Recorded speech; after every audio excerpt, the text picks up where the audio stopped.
with Jay Sweet, ourstage.com. I'm hanging on the tour bus with the Disco Biscuits. Hey, what's up? And we're going to be talking about what it takes to be a band, a working musician on the road, earning your stripes to make a living.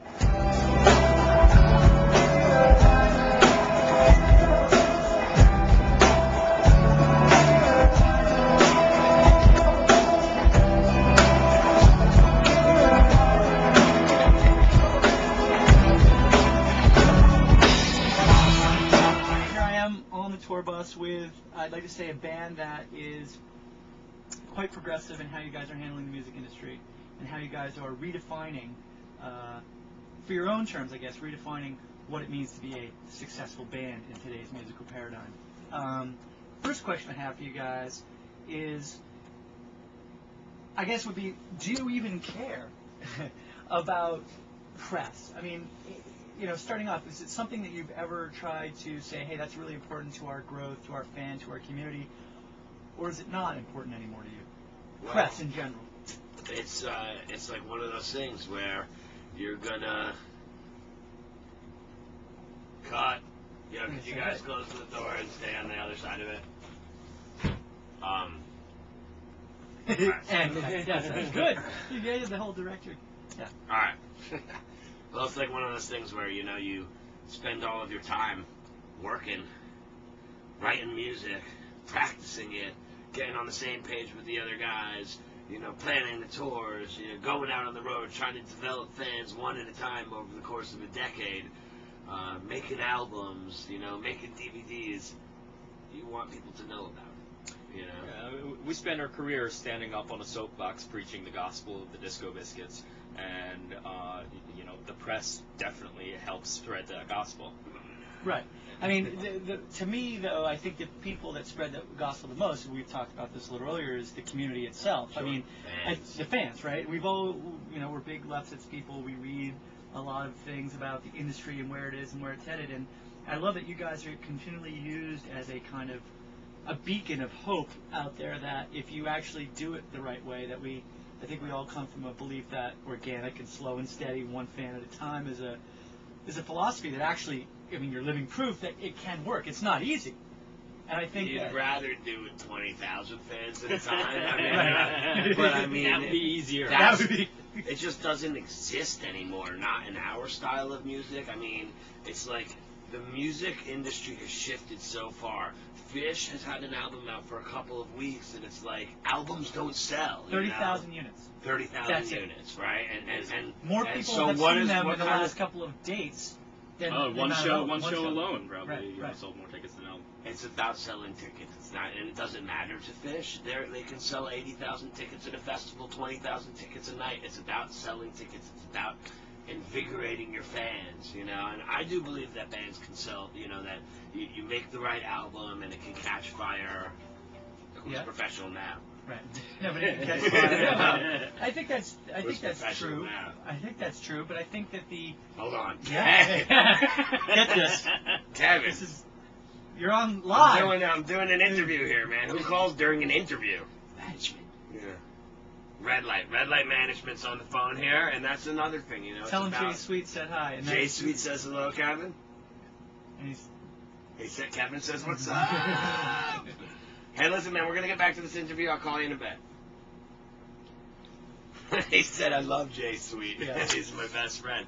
So you know, it's one of those things where like it is the Disco Biscuits model has been put out there as a possible future of the way that the music industry is going. And so, would you take pride in that? Are we geniuses, you know, or is it just this is the way that you have to do it if you want to be successful? And being out there for 14 years, we figured out we've tried everything.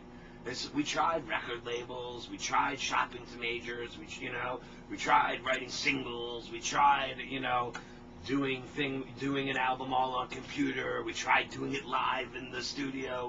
We've tried everything you can do. We've been doing this for a decade and a half. So. It's not our own business model as well. I mean, you know, you take different pieces of what other bands, you know, have been doing to succeed in this climate or whatever, and you borrow things from other bands. You develop things that you've been nurturing yourself, and you know, then you improve on that. you know, through discussions like this, you basically figure out how to survive and how to better yourself as an organization. Well, you and I had an interesting conversation outside the gig here earlier, and it was, I asked you the question, which I'm going to ask now, which is, and you're going to hear it for the first time, so you're going to have to think on your feet, is if you could look back and when you started, day one, if you were that band starting off right now, with the knowledge that you have, what would you tell the younger you if they were starting off right now as a band? Like, look, we've tried everything. We've done this, we've done that. Here's some things that we would say not to do. I mean, that you know, immediately right off that bat, you'd be like, look, we tried this. It didn't work. It may sound great, but it ain't working. I'll tell you, for me, I would say, I would go to us and say, hey, guys, don't break up every 4 years. There's no point in it. You know what I mean? You're just going to get back together. But is that the smart thing to do? Every time we broke up, we got twice as big. So it's like, maybe I'd be giving myself the wrong advice. You know, you know, it seems to now I'm really getting breaking up every 4 years seems to work really well for us. You know, we break up, we come back, the band's twice as big. There's a lot of talk. There's like this story that gets told. Why'd they break up? What did they do? What happened? You know, and it's like maybe we've been planning it that way all along. It was the grand master. I was actually watching a Kiss documentary yesterday, and Gene Simmons was talking about the dynamics within the band, and what he was saying was that though they infrequently agreed on anything and constantly bickered, is that one of the reasons that they were able to maintain the level of success that they had throughout their career was that there was still a level of communication between all of the members. Right. And I mean, I think we feel that too in our world, you know, when we disagree, and we disagree a lot, most of the times we're able to actually communicate with each other about what you're disagreeing about. Not yesterday. It's not but about, most of the times we're able to actually communicate and express, and sometimes it takes a little while to push through that. But I think that that's the most important things in terms of dynamics. And was that something you would tell a younger you, saying, hey, look, no matter how bad it gets, no matter how much you loathe the way that person smells, looks, sees, keep communication open, and that is actually one of the bigger goals to a long-term success. Sure. I mean, were we just talking about Gene Simmons? Yes, I think we were, which I think is genius. That guy is I mean, are we really seriously referencing what Gene Simmons thinks? Can you disregard that? 35-year career? You know? Yeah. No, I mean, I know, but I mean, the guy's pretty out there. He's a pretty crazy guy. I think he's got very few. I mean, I think there may be a chance that he's going to challenge me to a debate over me calling him a crazy guy in this interview. You know what I mean? There's a good chance that I'm going to get a call from Gene Simmons, and he's going to say, "Who the fuck are you, Mark Brownstein, to say anything about Gene Simmons? You know,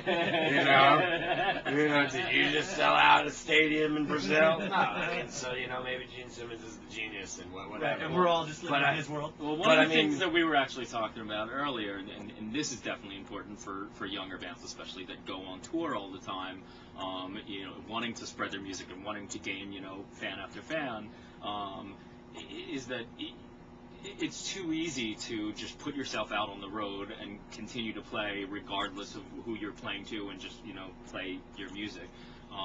You really need to kind of contain it and allow for enough time that you don't burn out by going on the road for 3 months at a time. The pitfall of the jam band world. I was looking at something on Glide magazine yesterday, and it was the top 10 jam bands that didn't survive the 00s. And I was glad that we were not in that list. I mean, we survived, and we've now gotten to 2009, and we had our biggest year by far that we've ever had in a really, really difficult time. Market, yeah. Bands are dropping off one by one. They couldn't get them all into the top 10 list. There was another 10 honorable mention bands that, and there's a lot of notable bands that didn't survive the temperature of the market over the last 10 years. It's either through burning out because you've just been on the road for way too long, and you get at each other's throats, or you want to go home and you miss your family, your girlfriends, or whatever it is. But also, you have to have the delicate balance where you allow yourself the time to write new songs, which is also what brings fans constantly back to your shows.